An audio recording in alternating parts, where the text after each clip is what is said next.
Was talking to a coworker recently, and this coworker's from a different country, was born in a different country, went to school in a different country.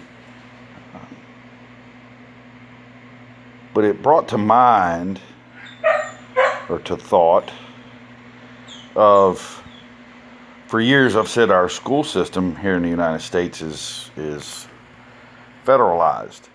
But I've come to the realization it's not really a federalization of the school system, it's a globalization of the school system. He grew up in a different country, different culture, yet he's taught the same things that we're taught, and I suspect it's probably the same thing in most of the countries in the world.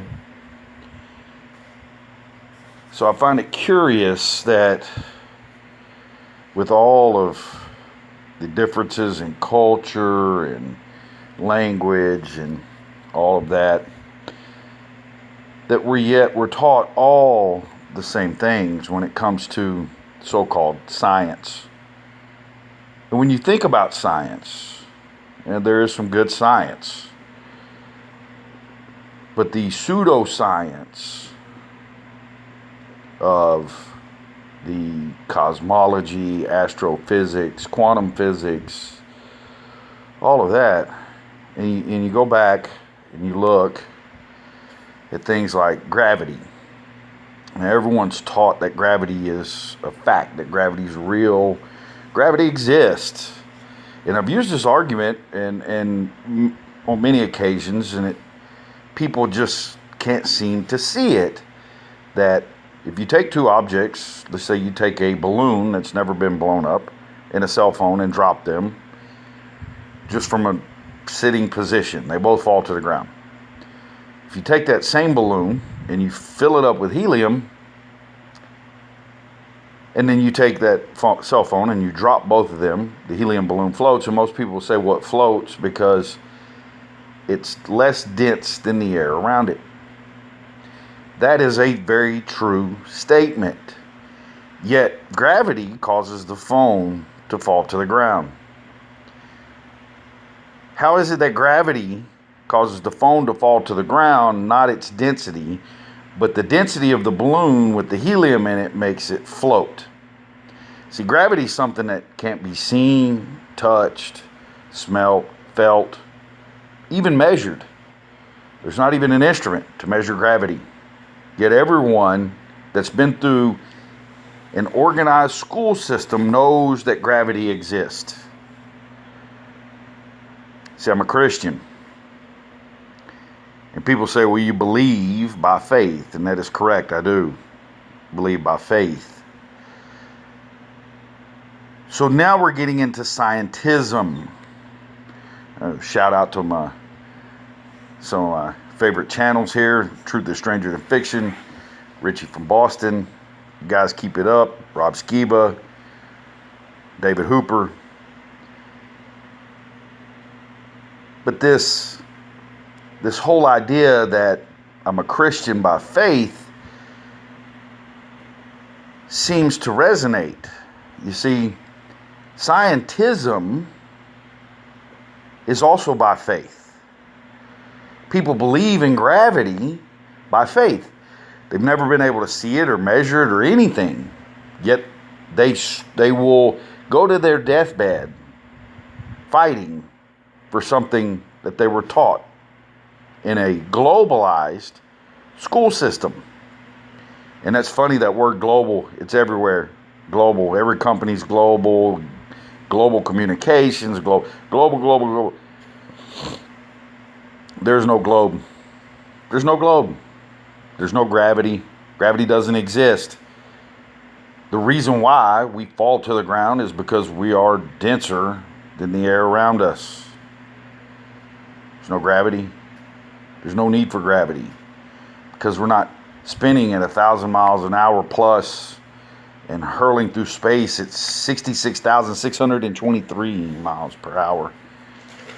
And that's just two of the directions, according to the fake science, NASA stuff. As you can probably tell, I'm not a real big fan of NASA. I had been indoctrinated into all of their satanic, paganistic belief system. And then something happened.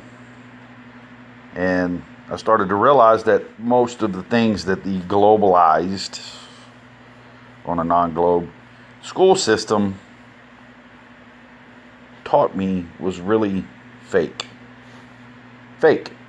It's all made up. It's all an illusion. You see, they don't want you to be able to think. They don't teach you how to think. They teach you what to think. And if you stumble through life and you don't really realize any of this to be true, if you want to beat people up because they have a difference of opinion, you might want to take a look around you. Take a look at some facts. Take a look at stuff like the Felix Baumgarten Red Bull stratosphere jump nonsense.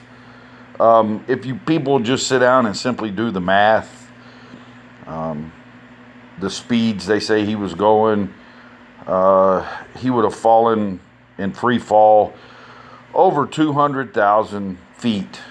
Yet he started at an altitude of supposedly 128,000 feet. It's ridiculous. Ridiculous. He achieved speeds of in excess of Mach 1. I don't think the human body could stay together in a free fall at those speeds. And, if you kind of take a look at skydivers, go do some research into skydiving. Skydivers fall at about 120 miles an hour. They can adjust their speed a little bit here or there. They can even strap an extra person to them. And they achieve about 123 miles an hour. So how exactly did Felix achieve Mach 1 plus?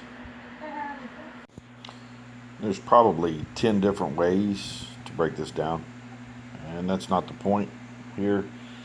The point is thinking, learning how to think. Ask questions. Asking questions is okay. It's good to ask questions. You need to ask questions. In my opinion, this whole Red Bull jump was nothing more than an illusion to reinforce the fact that we live on a spinning globe. I will leave you with a quote from Bill Cooper. When in the hell are you going to wake up?